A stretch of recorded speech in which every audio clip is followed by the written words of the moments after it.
Huge thank you to CIBC for making We Get It possible.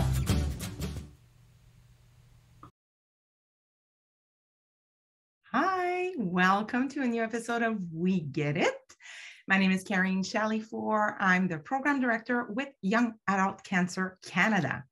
Thank you for joining us for this new episode. This season, we've actually changed things up a little bit, as you will notice. We will bring you every week, every Monday night, 7 p.m., we will bring you sessions that we have recorded and edited from our past events, sessions that are with amazing health professionals and friends across the country, some stories from Yackers as well. And we will talk about issues that are, we know, real things and real issues for the young adults we work with, and for topics like fear of cancer recurrence, body image, movement and exercise, mindfulness, legacy, palliative care.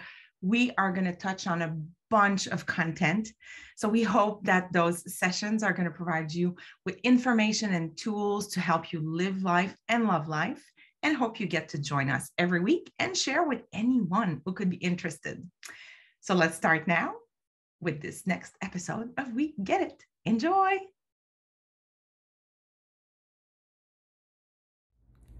Good morning, everyone. Good afternoon, or possibly good evening.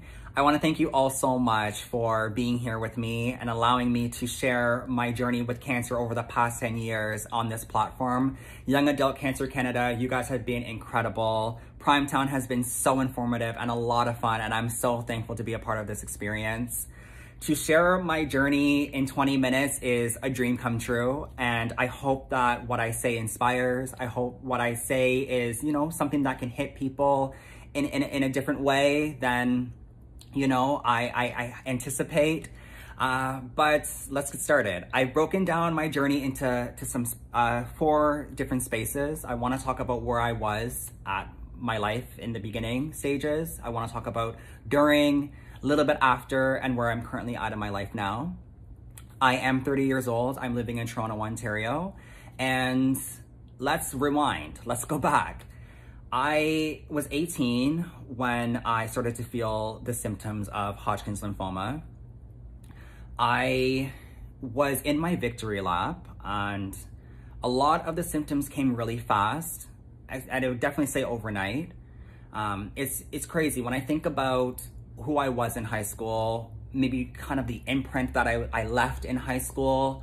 I was for sure an energetic, a loud, fun, confident person, so confident that I decided to come out in grade 11 and into grade 12. Was that the best thing for me to do at the time? I felt like it was, because I felt like that's when life was beginning. You're graduating, life is beginning, you're gonna be your best self, and everything is gonna fall in line. Only to come to realize that a lot of the positives that I was trying to project, like by coming out and deciding what my life was going to look like then and there, I was really holding on to a lot of anxiety and loneliness throughout that whole experience. I went to a Catholic high school, and I was the only one, I think, that was out at the time during my graduating class and year. So a lot of the questions I kind of had to find out for myself, as a lot of us do as young adults facing what we may be facing. A lot of that I started to suppress. I wasn't really comfortable talking about. I didn't know what I was really experimenting or exploring when it came to my sexuality, or even just becoming a young man. And a lot of that turned into different symptoms that I felt like became really uncontrollable. These symptoms included night sweats, extreme weight loss, rashes forming on my skin, in my groin area predominantly, along my chest, lymph nodes popping out of my neck into my collarbones. And what it looked like at the time was I was so sick that I may have had HIV, or I may have had some sort of cancer.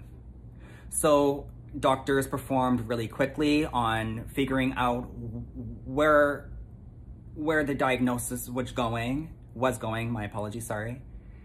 And it was hard. I will definitely say it was hard. It was really scary. I was 18 at the time, so kind of gone were the days when you would go to doctor's appointments with mom and she would explain everything, and, you know, you would get the needle and you were out. You know, I had to grow up really quickly. I had to answer questions that I don't even think I was ready to answer.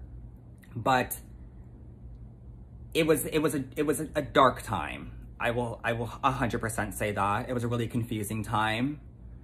But as the symptoms got worse, I think my confidence started to shrink. I became a little bit feared of what diagnosis I would have.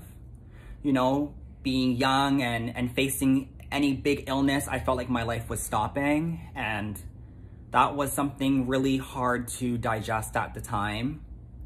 But when I finally was diagnosed with Hodgkin's lymphoma, it was probably the best, I want to say the best words, the best experience, the best outcome that I feel like I could have possibly had for myself. Though I was ready to fight whatever came my way, wholeheartedly, it felt like I'm so young became the forefront. I am so confident became the forefront, and I'm gonna beat this became the forefront of my mindset in everything. My relationship with my mom at the time, I love her. My mom is incredible, extremely powerful woman. Was really strained at the time, you know? Like I said, I was really resistant when it came to a lot of doctor's appointments because I was scared. And this in turn kind of projected a bit of a delayed diagnosis, which a lot of people in the community are very familiar with in the cancer community. And stages become a little bit more aggressive and a bit more harder. So I do recall the night when everything kind of came to the forefront was,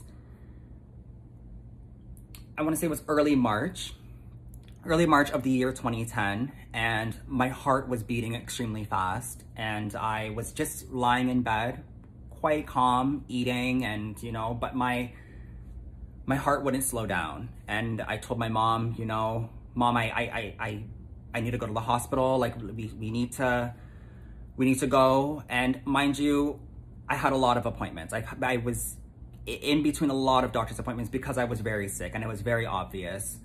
But I believe this was the night that everything came to the place that it needed to finally be at. I was admitted to University Hospital in London, and the tests were rapid. I remember I had to do bone marrow, spinal taps.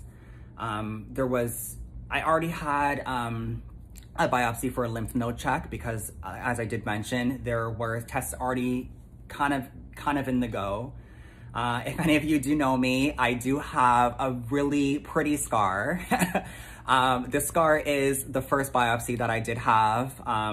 It's in a place that if you do not know me, your first reaction would be, Micah, is that a hickey? So I will show you it. It's on my neck here. The stitches are, you can still probably see the marks a bit on the bottom there. It kind of looks like a bite mark or two teeth, you could say. So I get where people are coming from. I'm a little shy of it sometimes still after 10 years, so I do cover it up with makeup, or I wear a shirt that you can't see it, but it's a battle scar that I'm really proud of. And I'm proud that I own it, and it's definitely a good reminder of where I am at now, and definitely what has happened in the past. So I do recall doctors and nurses saying this boy is extremely sick. We need to tend to him right away. We need to figure out a plan. And once biopsies continued, I did a biopsy in my groin area. Stage 4 Hodgkin's lymphoma came back. The blood work, of course, was extreme, but I think they needed a little bit more fact to the matter. Once I was diagnosed, all of the things that I worried about weren't as important anymore. You know, like I put so much pressure on what does it mean to be gay? What does it mean to be a minority? What does it mean to be, you know, an 18, 19-year-old just trying to figure out life. All of those things just did not matter anymore. The only thing that mattered was I need to be a survivor, and I need to go hard, so hard that I continue to inspire myself and maybe others around me. It was definitely the best wake-up call for my life at that time. March 21st, 2010 was my first night of chemo. I do want to make very clear that when you are stage 4, depending on the treatment plan, sometimes it's extremely hard on your body to have chemo or radiation take out everything in such a short amount of time.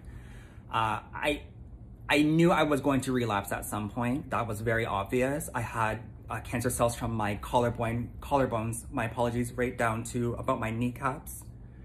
And, excuse me, I knew at that time we're gonna go full speed ahead. I don't know what the outcome is gonna be, but I know right now I'm going to dance, and I'm going to dance over this. I went to a Catholic high school, as I mentioned. I have a great teacher and mentor who's still in my life from my experience in high school, my high school years, I guess I should say. And he did ask me quietly, would you mind if we announced to the school that you have been diagnosed with cancer? And I always had a great sense of belonging when I was in high school. I always felt very accepted in my high school community. I was on student council and I danced in talent shows. You know, so to hear that the community of my school would pray for me and look out meant a lot. It really did. So I green-lighted that initiative and that welcoming thought. And the support came in tenfold. You know,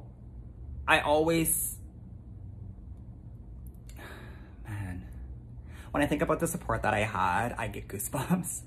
I really do. I really do. First night of treatment was March 21st, 2010. I still remember the feeling of the chemo going in. It was this weird, airy feeling in my mouth. Things kind of felt a little bit like metal, smelled really cold and strange. I had a friend, two girlfriends, visit me a couple hours just before treatment, and I ate. I was eating a lot at that time. I was getting my weight back. As I mentioned, a lot of the symptoms made me lose a lot of weight, so I was getting back that meat on me, and I threw up. I threw up everything that I ate that night. I still remember specifically the meal that I had. Have I eaten that meal since? No, but I will try. I always mean to, but some things you just can't shake, the way they make you feel and experience at a time in your life.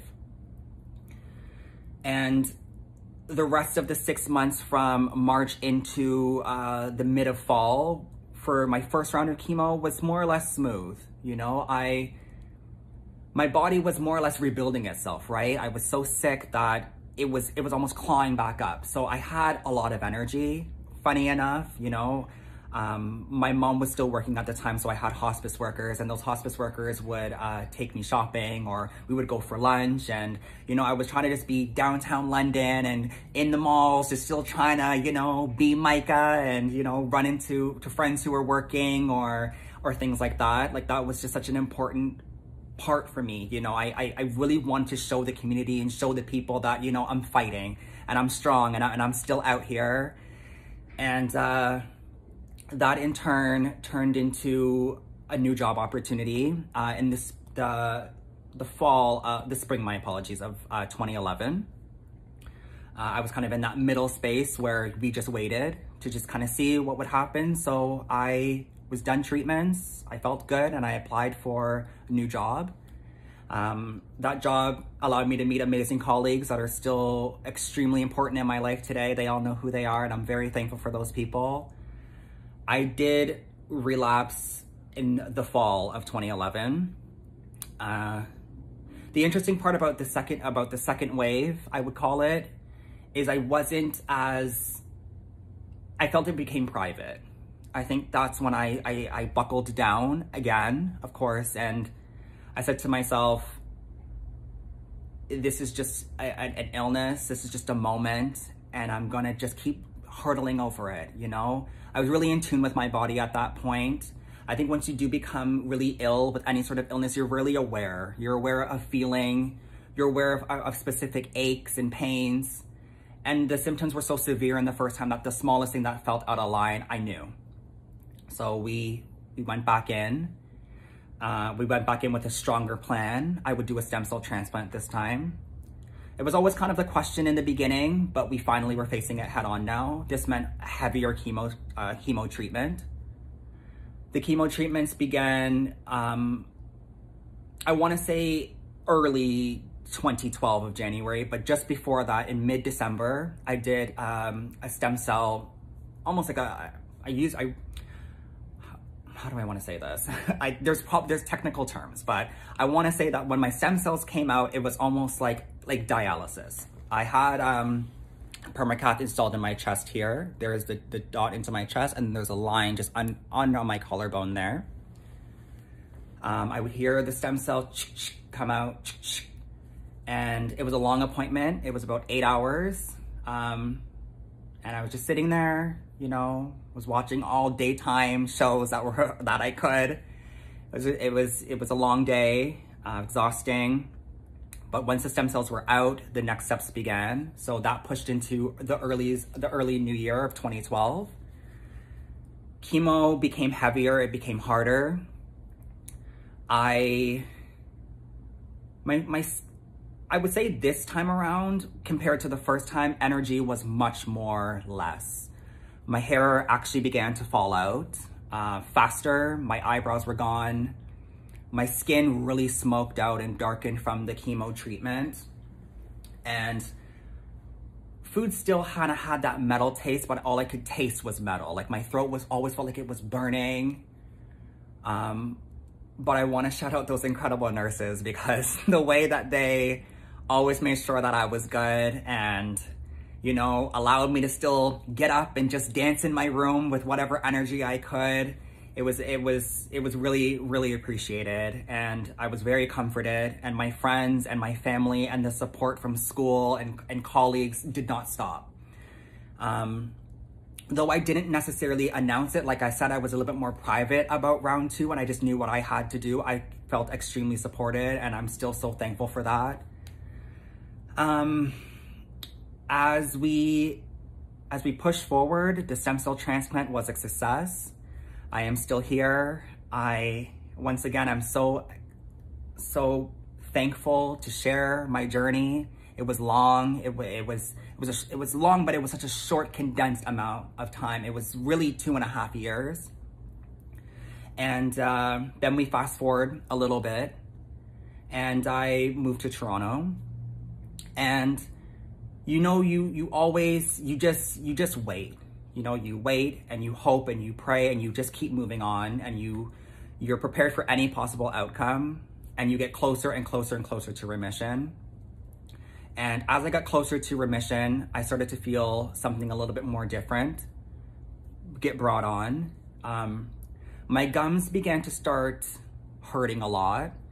The enamel on my teeth over the years started to yellow and darken more, and I felt like, but my teeth felt very weak. And eating, I would eat an apple and my teeth would chip and they would break off. So I started to contact my nurses and doctors here, because, as I said, I moved from London to Toronto in 2013, and I've been here for about 8 years. Everything transferred over. Doctors were so great and so supportive of me making this transition.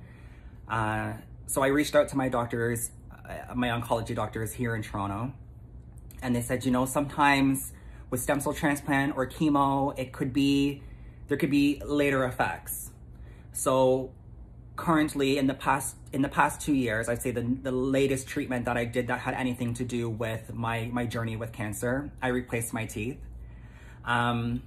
It was a really vulnerable experience, but it was a really important experience to have, I believe, to continue pushing forward and to stay healthy and to stay in a positive mindset. My smile was, and still is, I feel like my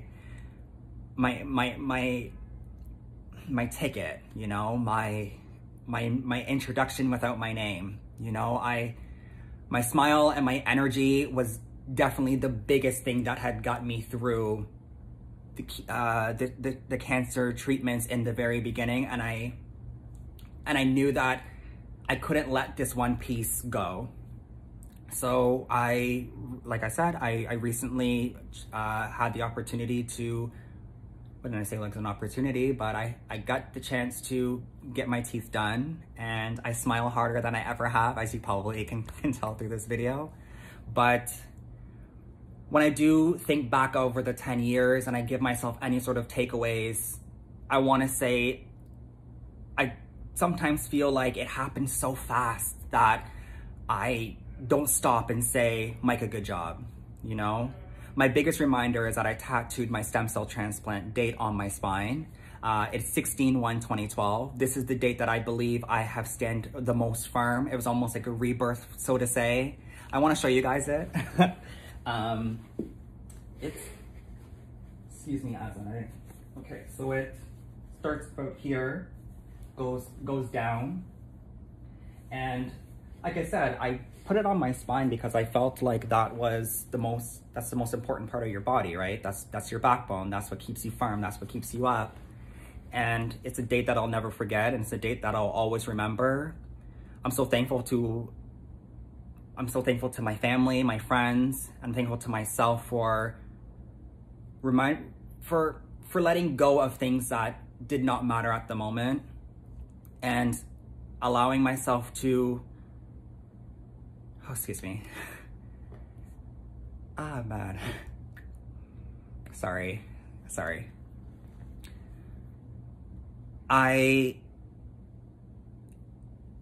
I'm so thankful that I had such a big life experience really ground me and make me realize that sometimes things seem like they need to be answered and dealt with in your personal life right away. But sometimes there's bigger things and there's a bigger plan. And when you know, let go of fear and you trust that bigger plan, you're gonna be all right. I was so scared in the beginning, you know, I was terrified. As the treatments progressed, the fear turned into fire, you know, the fear turned into strength. And I can't say enough that it's a life lesson that I will carry with me forever. It's an experience that I'll carry with me forever. So I want to thank Young Adult Cancer Canada for this amazing opportunity. I thank you all so much for being here with me this morning and allowing me to share. It's been a long, inspiring, fun, crazy road, and I wouldn't change any of it. I really wouldn't. It was hard, but I wouldn't change any of it. So thank you so much. Once again, I appreciate you all. Let's take care of each other, be nice to one another, and continue on our fight and our uphill battle to the end. Have a good day.